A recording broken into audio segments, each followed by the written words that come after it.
So welcome to another chapter of the Digital Transformation Age podcast, broadcast. I have with me Luis Suarez, and I'm gonna read your bio again. That's all right. Don't worry. Just for people who are listening right now. I've talked to Luis yesterday while we were recording the Reimagining Work podcast, and we thought we'd just get this one in here as well. So I have to switch my mind from one podcast to the other. So, but it doesn't really matter. The bio, it's under construction in perpetual beta. Aren't we all? Yeah. And life in general, and especially business and those kind of things, especially in this age, we can't never say that we're there, right? There's no end state. I mean, there's a certain state that you can work towards to, but there's no end state. No, there isn't. I mean, okay. Let me. Oh, by the way, hi Roger. Thanks for having me. Hi, Luis. Podcast. I think that it's probably an end state, but I think that it's pretty boring because once you're there, there's nothing else to do. Right? I think what matters is more the journey. Is what you do to achieve that end state. What matters. At least that's what I have been doing myself over the last 15 to 18 years. In especially in the areas that I work with. And it feels like a journey. It feels like a long-term transformation effort, and it feels like after all of those years, I only know a little bit compared to what everything is happening out there and what everyone is doing and everything else. So there's that continuous learning phase, that continuous living life in perpetual beta that we talked about the other day from Hawayaki, right? And that's essentially what I keep telling people about, that the moment that you feel that you have reached the end state, that's the moment that you're dead. Exactly, but it's also that when you go like, I've reached the end state, or usually in a business with a certain project or a certain change, you can work towards a certain state based on all the information that you have at the moment, where you're going to decide what the end state is going to be.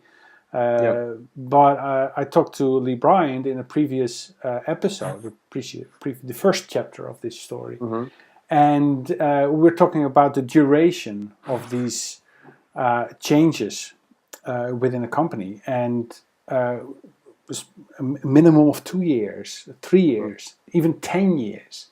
So there's no way that you're going to be able to predict what kind of state you want to be in exactly in 10 years' time, right? So that's impossible. That's we live in a current time where that the work growing beyond 2 years, you're entering danger zone, right? Because the uncertainty and the complexity and the rapid or rampant pace of how technology is changing everything of what we do is going to be a completely different game. And this reminds me about how important narrative is, and how using the right narrative, how critical it is, right? So when people tell you that they're working on these digital transformation projects or these social business projects, to me, without saying anything, they're already telling me that they have got an end state at the end of the mind, which is a project with a finite state. Yeah. Whereas if someone will come to me and tell me, hey, I'm working on this digital transformation program or initiative, then I know that it's ongoing. And I know that they're on the right mindset of saying that there's no stop to this, there's no end state or end date to that, and that it will continue working for as long as we possibly can. Right? Yeah. And as part of an evolution process. It's such a fundamental shift that we're talking about. I mean, we had the industrial age, which transformed the way humans go about on the planet in a fundamental way. I mean, instead of having everything local and hyperlocal, we were able to go much further than that. Eventually, just global. I mean, we get everything from everywhere, and the digital transformation that we're going through right now. I mean, we're still learning, we're still catching up, we're still figuring things out. we're still trying to adapt our analog minds, our old school minds, to this new age. And it's an ongoing process that It is. it would take a generation, wouldn't it? I mean, Well, it would take more than one generation. Yeah. I tell you a little bit of a short story here. So you probably know him because you met at the Enterprise Digital Summit in Paris. John Husband, the co-owner and founder of Wirecard as a concept, right, as an organizing principle. 2 years ago, we were both in Paris, and we were having drinks with a few other people who attended the conference, and we all sat down and we started talking about exactly this, about how long did we think that the transformation was going to take place, in terms of how all of these social networking tools or social networks and the digital transformation was going to take. And when we were all just there, so having nice, lovely drinks and everything else, all of a sudden he goes and he says, "Right, I don't know if I should be doing this, but when I first was looking into social networks as a way of how they would change work, it was in 1972."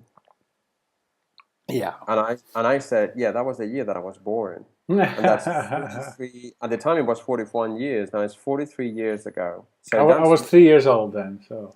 And the interesting thing there is that it's going to take more than one generation. It's going to take more than 2 or 3 generations, right? And that's what I mentioned along about using programs, about using initiatives, because they're lifelong transformation efforts. I mean, he was having a bit of a giggle saying, you guys who think that you have been working there for like 10, 15, 17 years, so never mind people who were doing it for 5 years. He was saying, I've been doing this for 43 years. And then he was saying that it was only then, so like 2 or 3 years ago, that things have started to bloom.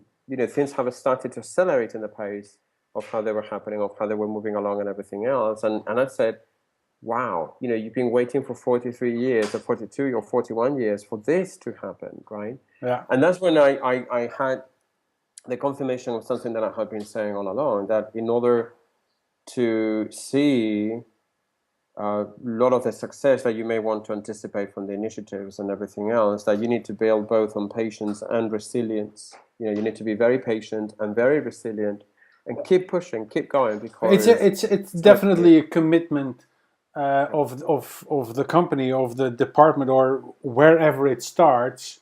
It's a commitment. It's something that you have to realize as a company, as the whole enterprise. Just like, we are living in this moment. We're living in this age. We need to move. We need to make that shift. It's not. I mean, I think it's it's difficult for people to comprehend, right? I like to refer to an episode of Jay Leno's Garage, just to name something. He has this amazing garage with amazing cars. It's beyond ridiculous what he's got, and they're all working, right? But wow. he's got a steam car. Okay. Goodness. So there was this era, I'm not exactly sure, early last century, where cars were being made, running on petrol, and it's not even that late. I mean, I think even the car is actually it's a reasonable, it's a sedan car, but it runs on steam, and it runs perfectly. It does what it needs to do, but it takes about half an hour to start the car. Wow, okay. Before it actually runs, and it has, I don't know, steam turbine, whatever. Look it up. I'll put a link in if I remember. Definitely look it out, because I was not aware of that. But that basically tells. The thing is, the point is that car manufacturer was so convinced of its own product that it ignored the whole shift into petrol cars. It just ignored it. It just didn't participate in it. Obviously, it didn't last. He couldn't keep up, because people were like, well, seriously, I need half an hour to start your car. With a petrol car, I can just go like clank and it runs. So, but that's one of the things, one of the small things where businesses don't keep up with it. but then when you look into it, yes, you know, we're talking about the sense of urgency, the sense of immediacy, the sense of that sense of on demand, of, you know, hitting the car key and then the car starts. But then let's go back about that steamed car, right?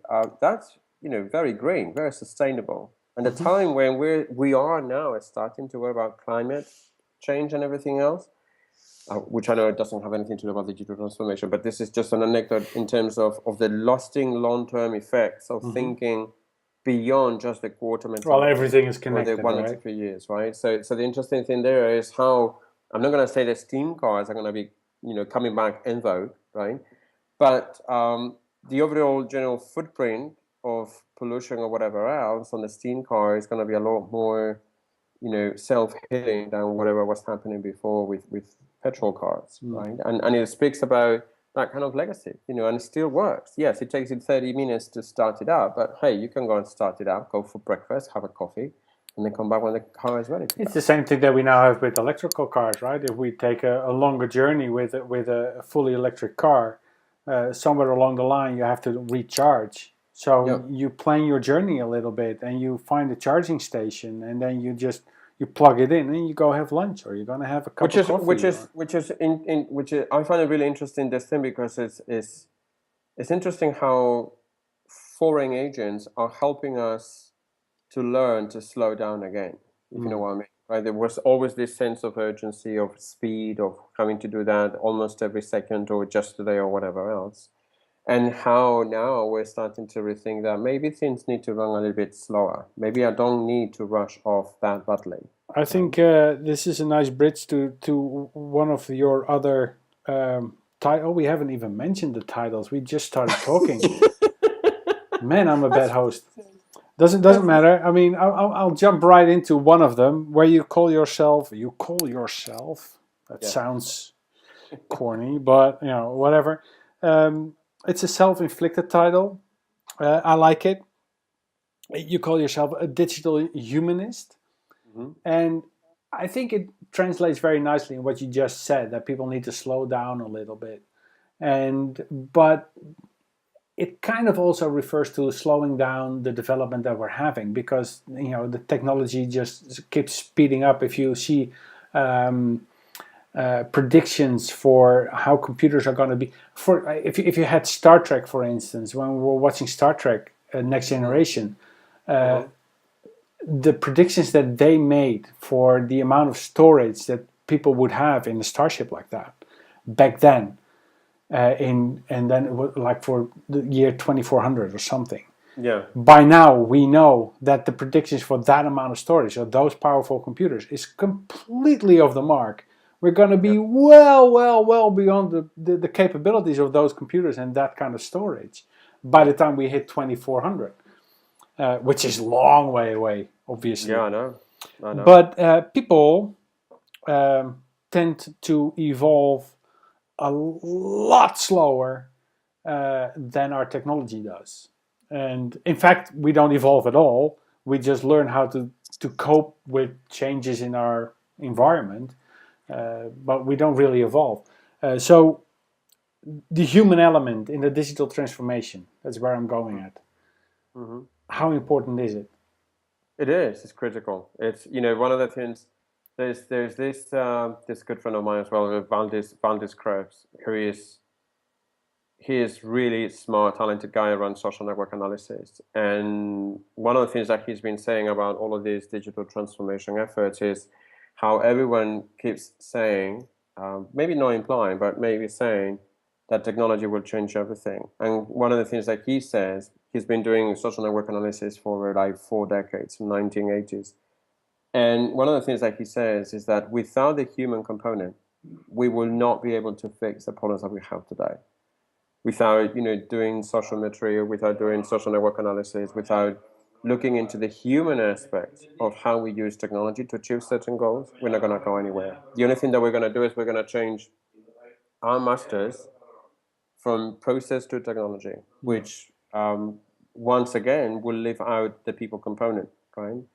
You know, if you look into how knowledge management was put together in the mid 90s, and it was the rage at the time, you know, It was always based in a three-component base. It was, people, process, and technology. Unfortunately, back then, there was perhaps too much focus between what was processes and technology to the point where people were ignored and left out of the equation. We suffered from that. We suffered for 20 years, 25 years from that. Yeah. Why? Because someone decided that it was easy to codify the human knowledge. Someone they decided to say, and I'm saying someone when we all know who they were. They were consultants and vendors, right? They sold us this myth that we would be able to codify the entire knowledge of the human race. It was easier for them to sell the product that way, databases. right? Pardon? It was easier for them to sell the product that they were creating at the moment Yeah, because in that way, because they didn't have to take that very complicated aspect of human behavior into the consideration of building any software or any process. True, because they thought that people would go ahead and just basically dump all of their knowledge into a database, and then people would go ahead and query and search it. And that assumption that they made is what actually ruined the whole effort of our knowledge management. Why? Because people just basically didn't do it. No. We cannot like go and codify all what we know. And when people tell me, okay, so how important is the human element to the transformation piece? I say it's just as important, if not critical, right? And the reason for that is because to me, technology has always played the role of an enabler, not the sort of like the end of what you would want to do. It's not a driving force. It's not the driving force. It's the enabler that allows you to do certain things and model your behavior according to how you use a tool. Exactly, it's a tool. The problem is that for most people, it's a tool that has become almost like religion, right? That has got that kind of state of saying, if I cannot do it with technology, I just cannot do it.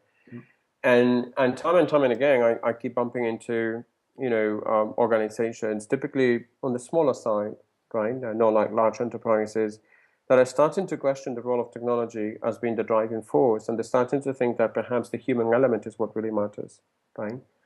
And one of the things that I like about, and this is part of the other notion that I have from my title about being a people enabler, where I basically try to make use of technology as a tool to help enable people to become better at what they do, whether it's decision making, whether it's sharing knowledge, collaborating, whether it's building their networks, whatever else, right? And I think that that's a critical component that most organizations ignore, where they go and say, "Yeah, we'll just go and put the tools, and people will come." Exactly. They won't come. No, because we've known that for like you said for a long time now. I mean, when I was in IT, we had knowledge management. Well, knowledge management is a big word. We had knowledge base. We had, and they came up with every time they had a different iteration of the same idea, and every time it had a little bit more modern look and feel to it, and every time it had the same idea.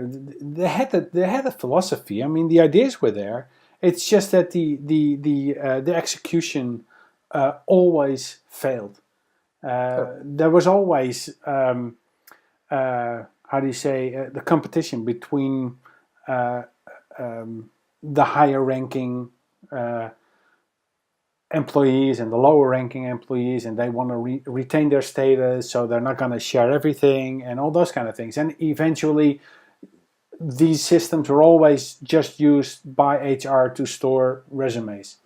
Yeah, and the interesting thing from that is that we go from those systems, those knowledge bases, those knowledge management systems that basically triggered the notion that information was power, that knowledge was power, because technology was the one that was triggering all of it.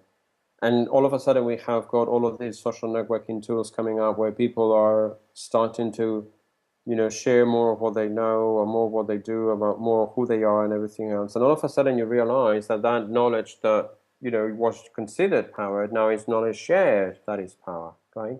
And all of a sudden, when you look and go back again, and you revisit knowledge management, and then you look into people, process, technology, the people aspect from social networks is coming up very strong now. And that's when you have the balance between the three of them. And it's effective. Is the effective equilibrium or the effective balance of the three of them that actually helps organizations become successful, right? And the danger, though, there is that we probably not we haven't been patient enough, going back to the beginning of the conversation, for that transformation to take place in the three equal terms, because once again, here we go, paying attention to technology more than we do to the human aspect, right? Yeah. When we start talking about 3D printing, about big data or data, when we start talking about analytics, when we start talking about cognitive systems, when we start talking about the Internet of Things, and all of a sudden you pause for a minute and you go and say like, okay, where's the human element to all of that? And people go like, nowhere. And I go like, so we're basically, and this is how I describe it, we're basically putting more lipstick on the pig, but still is a pig.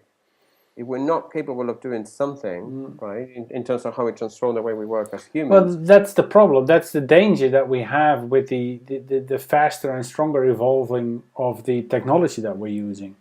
I mean, I believe that now that, or like 2 years ago, or whatever, with the advance of Facebook and people getting used to the idea of being able to share things rapidly, I think the emergence of the social sharing icons on website. I think that's like kind of the visualization of that shift where people can share.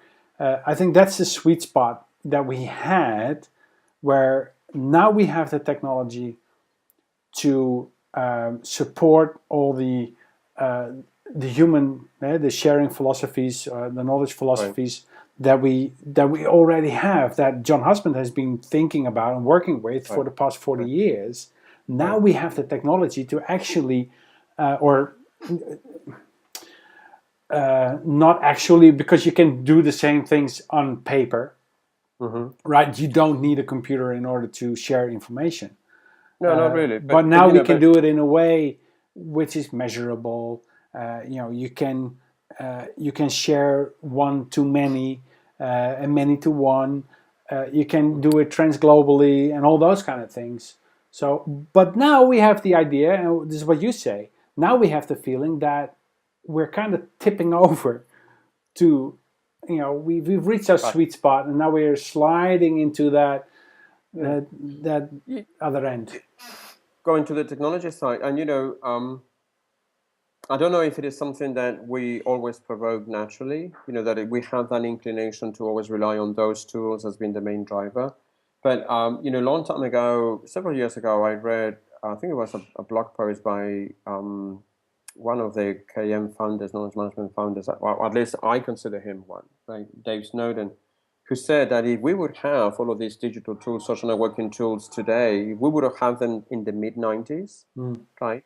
And it would have completely changed how knowledge management evolved into what it did evolve. And perhaps we would have knowledge management today versus anything else that we are calling it nowadays, whether it's enterprise 2.0, or social business, or digital transformation. And one of the things that I learned from that, blog post when I read it, is that he was dead right. He was dead right, because all of these digital tools that we have now, they make the action of sharing whatever piece of knowledge much easier, right? What happens, though, is that I'm starting to think that we are not doing perhaps the best of jobs at that sharing, because, when we start, and I see this every day on external social networking tools, right? Like, I don't know, Twitter or Google Plus, or what I see from LinkedIn or whatever else, right? But the thing is that you have this typical profile of the individual who is extremely social, who shares everything, right? And I literally mean everything. But then when you go and try to find out what they do for work, you don't know what they do for work, because they don't share anything about work. No. So True. they share the information from everyone else. They share the links and their publications from anyone else. They don't share their own experiences. They don't share their own, know-how or thoughts or ideas or skills that they may have, or clients that they have worked with in terms of the work that they have done. And eventually what that annoys me a little bit, because when you bump into them, they will tell you, oh yes, but I'm social.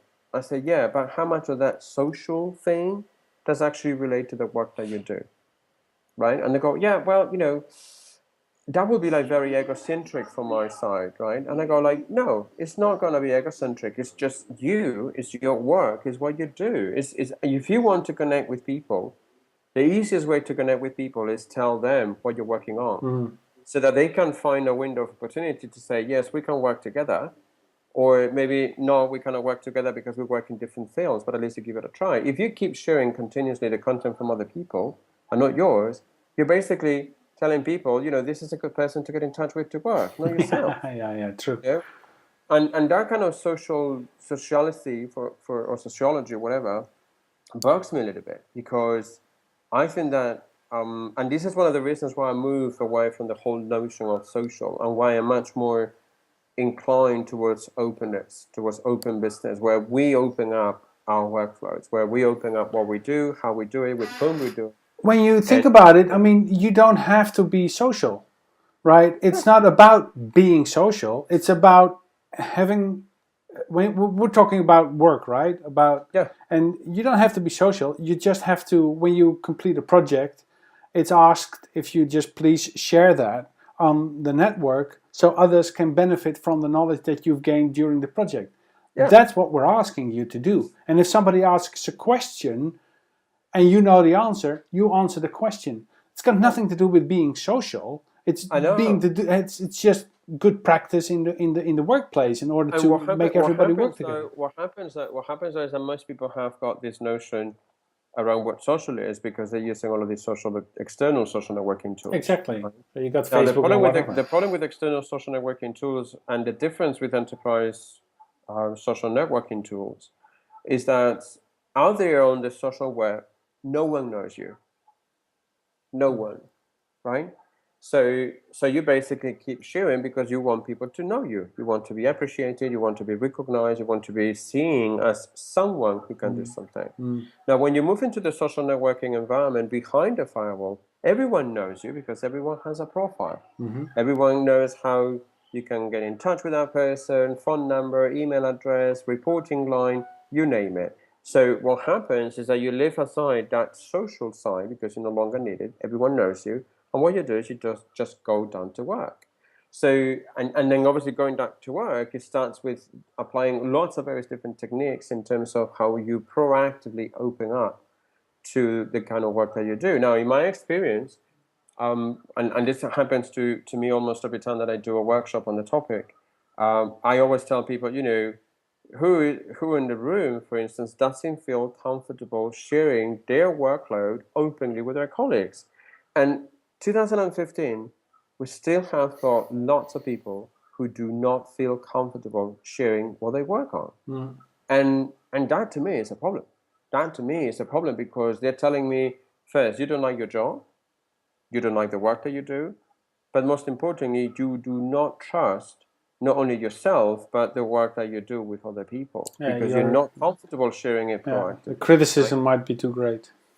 Right. So we become our own censors, our own filters in terms of, I cannot share this because no one is going to use it, or no one is going to find it relevant or worth it, or I don't feel that it's needed or whatever else. When eventually there is a fear factor in there, that demotivator, that basically tells people, I'm not going to share this because I don't feel that people should know about this. Oh, for many people, there's nothing left to hide behind, right? I mean, for those who are not as productive as they claim to be, or whatever, you can hide behind your email inbox, for instance, or you can hide behind your telephone or in your office or whatever. But once you create that knowledge sharing network, and let's not call it a social network, but this knowledge sharing network in the enterprise, it becomes much less difficult.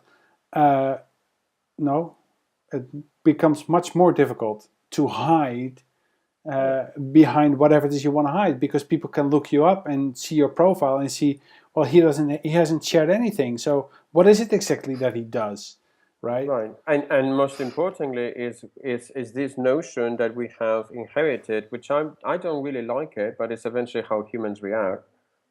Is like, what are you hiding if you're not sharing anything? What is it that you have to hide? Well, that's where we go to now. Yeah.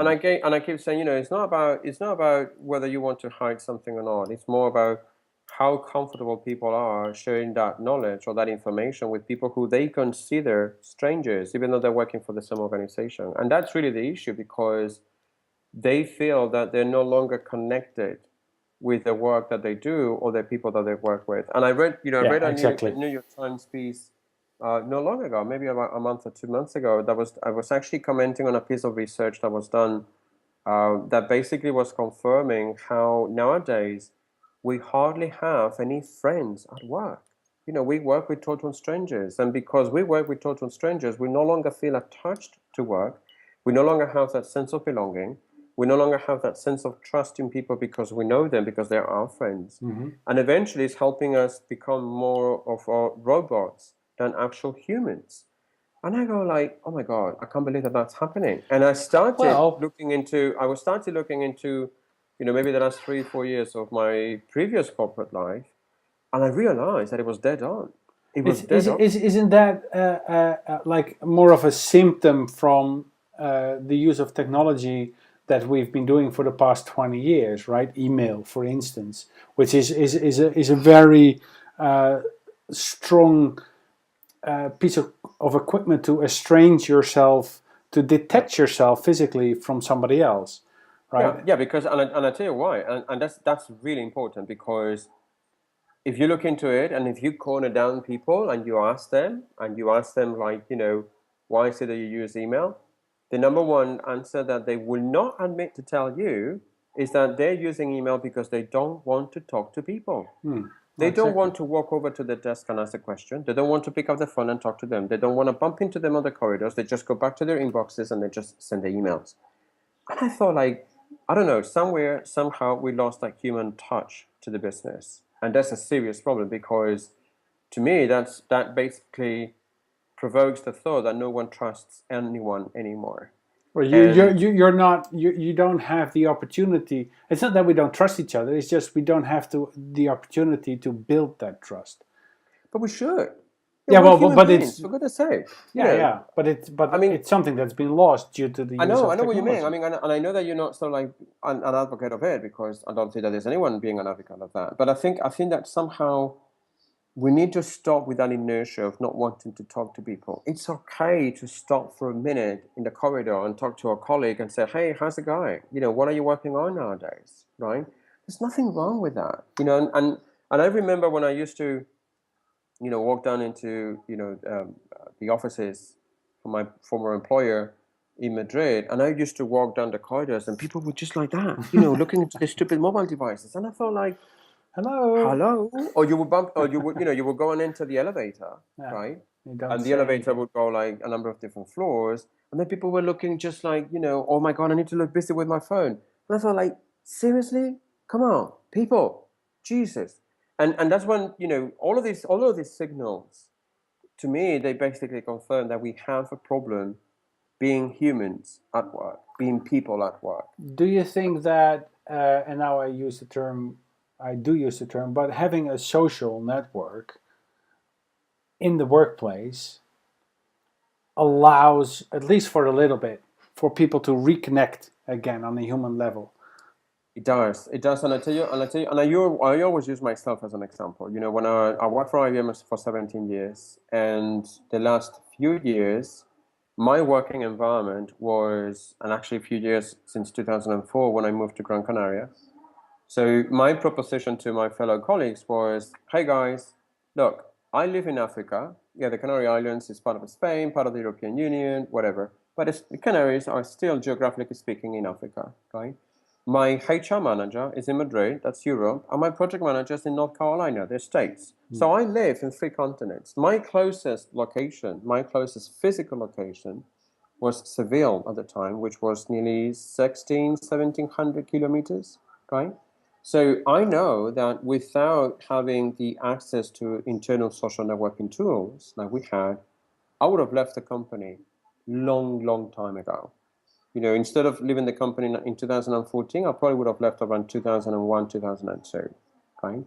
So social networks do allow you to not replace the face-to-face contact, because there's nothing that would replace that, ever, right? No matter what people tell you, never will ever replace the face-to-face contact, right?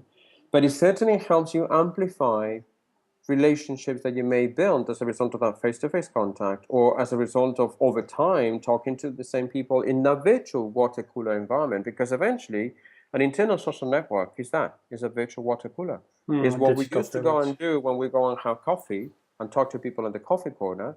Now we just go and do it online. And that's really precious. I mean, I remember when I was at IBM and I had one of the largest networks, one of the largest internal networks, and I knew that it was really powerful and influential when total strangers would come to me. I mean, total strangers, fellow colleagues that I did not know, would come to me and ask me for help or advice based on the interactions that I had in the social network, right? They would say, we know that you have got a very extended network. You may not know this topic, but we're looking for someone who can help us in X, Y, Z. And they knew that they could access me and my networks to get their work done. And that's when I knew what the ideal state of mind would be in a social networking environment where people come to your zone to ask you for help without not knowing you, but trusting the work, the contributions, and the networks that you're part of from over time. That's just as good as it gets. So, and I always tell people, when I go and talk to clients, and even when I was back at IBM, and I had lots of times when customers will go and say, yeah, we want to build an external social networking presence, whether it's on LinkedIn or in Facebook or Twitter or whatever else, right? And I always ask them, do you have something internal? And the answer was almost always, no, we don't have anything internal because we don't care about internal. I said, you don't care about internal? You don't And I care about your remember, employees communicating with each other. exactly. And I thought, like, how wrong is that, right? I mean, I remember this quote from Ian Simple, who was basically saying, you cannot be 2.0 on the outside if you're 0.5 on the inside,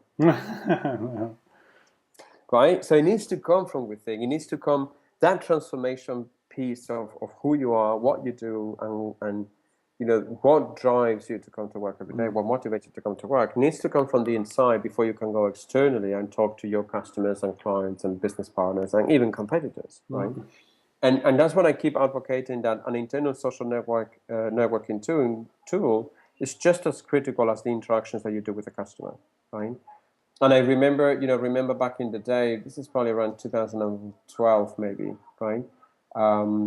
The IBM's CEO, Ginny Rometty, did this presentation at the beginning of the year where she used this phrase that happy employees produce happy customers, and therefore more profit, more revenue, right? Because if you have a happy customer, you probably say that your job is done, right?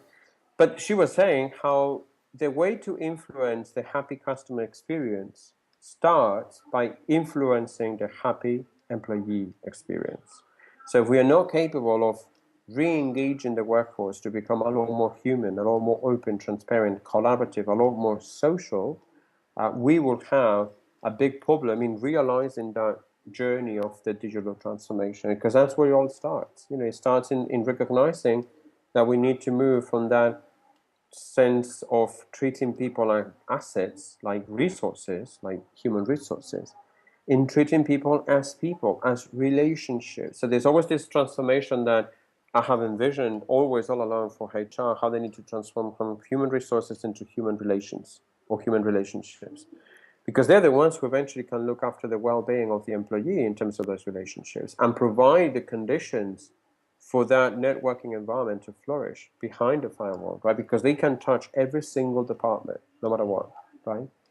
And that's where it all begins for me. When you have all of this, I think there was like a pretty hot discussion happening around who owns the digital transformation in the workplace. Is it IT? Yeah. Is it communications? Is it marketing? Yeah. Is it senior leadership and everything else? And in my experience, it's all HR. That's where it all starts. They are the only people who can provoke that digital transformation. Well, it's the only department who has the actual word human in their Isn't it in their funny? name, Isn't it right? funny that no one has realized about that? Yeah. It's something so fundamental as that. But here's the thing. The only other reason, or the other one reason as to why human resources needs to be at the forefront of this transformation journey is that they are the only ones who can influence the employee experience through multiple different ways. Personal development, career development, salary, compensation, awards, recognition, From day access one. access to management and senior management from day one. Exactly. They are the ones who have got the full access to the soft side of business, right? Yeah, And I exactly. know that soft, in that soft skills kind of thing, right? Mm, And sure. why I keep telling people that they're so critical into the game. And one of the things that I keep advising clients that I work with, when they get started, typically I get contacted by the IT department or communications or marketing or sales or whatever. And my number one question to them is HR involved? If the answer is no, I say get HR involved and then we talk.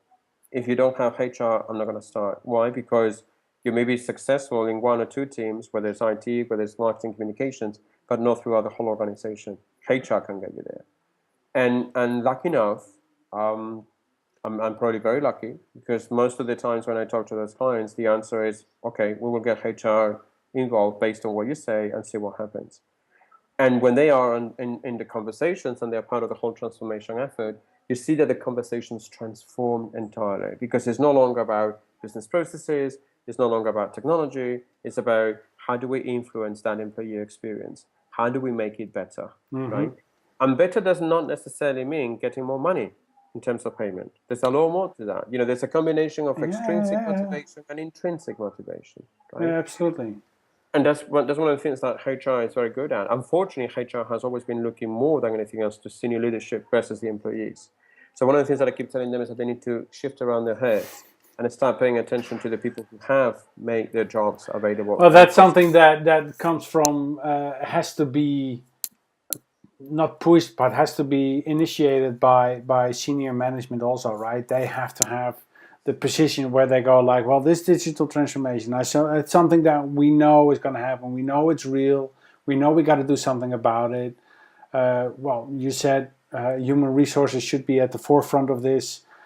I tend to agree because at least they are one of the departments who needs to transform the most in order to be able to do this, because like you said, they're looking very much towards a management and not enough towards well, they look much more to the resources rather than to the humans. So let me play here devil's advocate, and let me be a bit nasty in the conversation now. So why would a senior manager, senior leader would want to transform with the digital transformation when supposedly we've got everything? We've got very high positions in the organization. We have got exclusive access to clients. We've got massive salaries. We've got big fat bonuses. We basically are living it up at the moment while the rest of the employee workforce struggles. So why would management or senior management would want to kill their status of power, influence, profit, and greed? Why would they? Well, so greed is something that they, if that's what you desire or that what pushes your desire, then that would be a roadblock so huge that it's probably not something that you can overcome. And then that person should look at themselves and go like, well, is that really what I want out of life? But that's a different thing. But I mean, sure, you need the right people, right?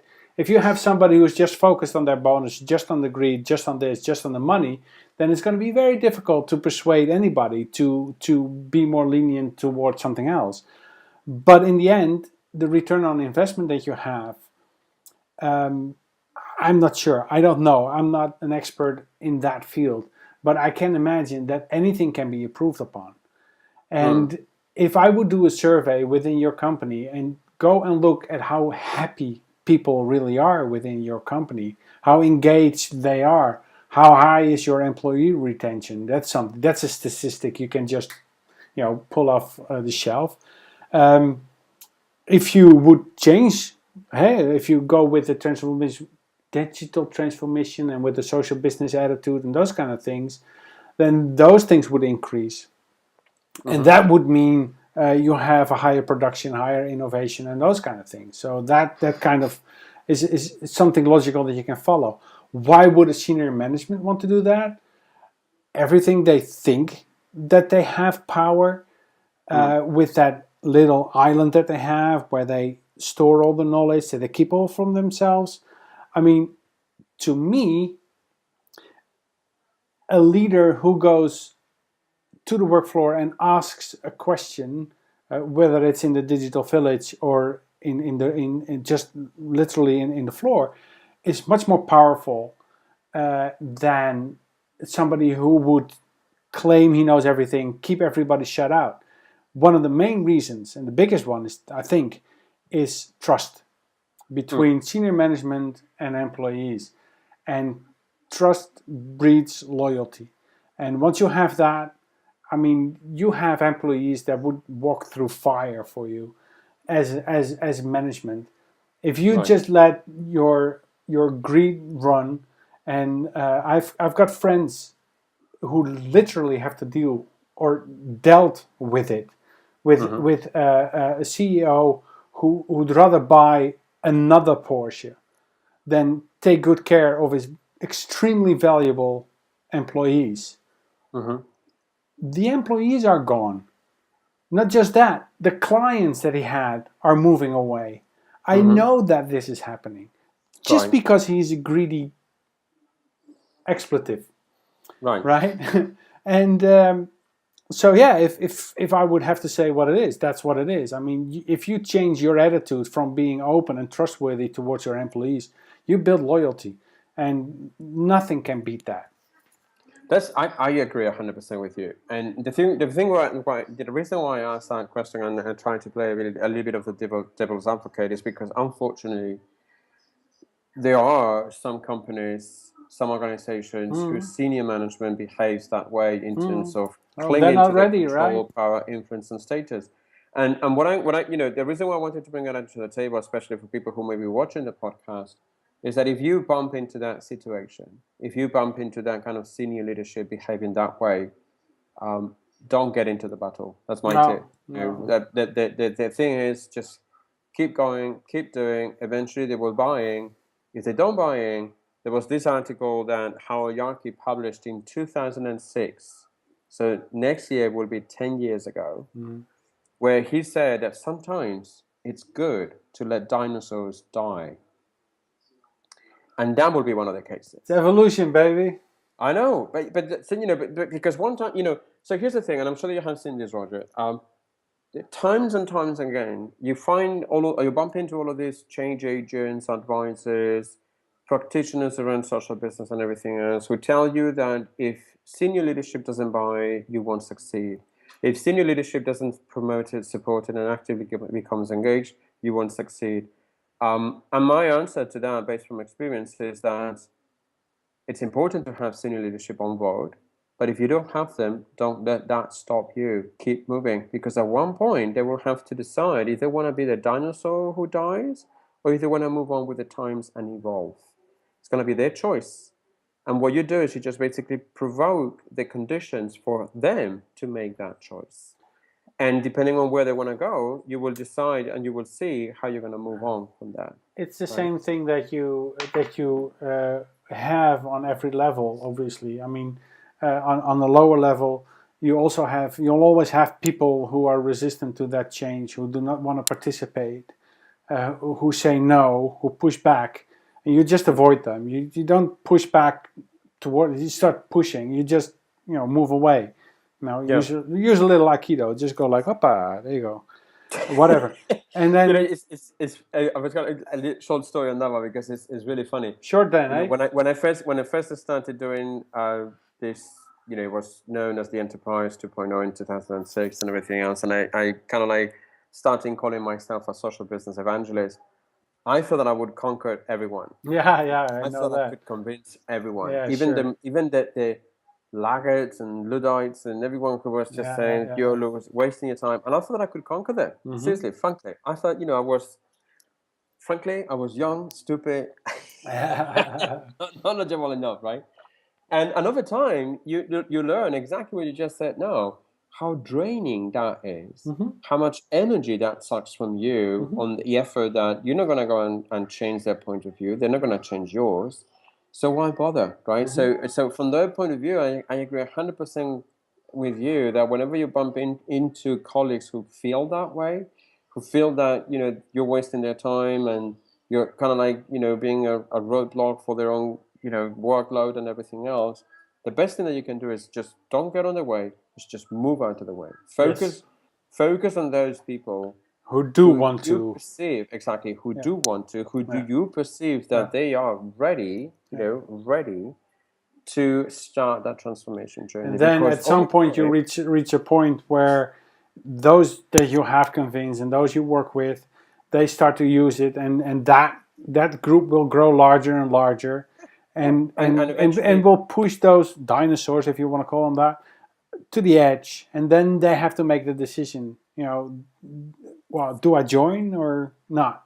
Yes, exactly. And it's a decision, that they will have to make, but they will know exactly all the consequences of going the dinosaur way or adapting to the new way of working, right? It's their choice, it's their decision process, and the only thing that you can do is you can enable or you can make it happen, providing those right conditions, right? But I can tell you that if there's something that I learned in all those evangelism years around social business, is that sometimes you need to know and you need to learn which battles to fight, right? And not necessarily, and I don't like using the narrative of the military, because I think is we have abused it for decades, right? But it's basically figuring out where and with whom you would want to spend your energy and your effort and your hard work to transform the way people work with you. Right? A little Sun Tzu goes a long way in our corporate climate. I'm gonna go work on the ending of this podcast, Louise. Okay, that's all right. Because we kind of have to, otherwise we'll keep going for hours. Yeah. Otherwise, I need something like I need to create a series from one podcast or whatever. Yeah, no, don't worry. I mean, there will be plenty of other times. I'm sure that we can. Yeah, I'm sure that maybe or somewhere in the future we'll revisit and try and come up with another topic to discuss. In conclusion, to I think almost 50 minutes of a conversation. Is that and this is something that has come up already because I have recorded 2 chapters.